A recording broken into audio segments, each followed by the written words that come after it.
сәлем достар, қазақша әріптер үйренейік. 4-ші сабақ. На, нан,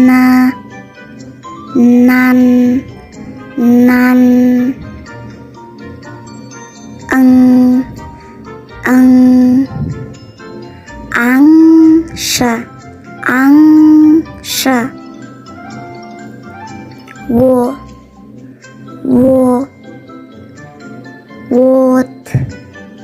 от, ою,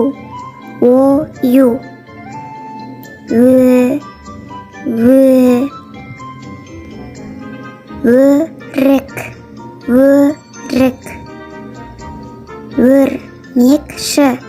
өрмекші,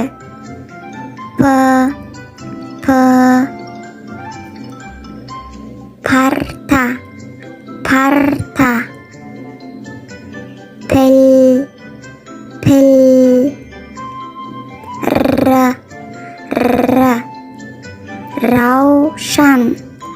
раушан, ракета. Келесі сабаққа дайындал.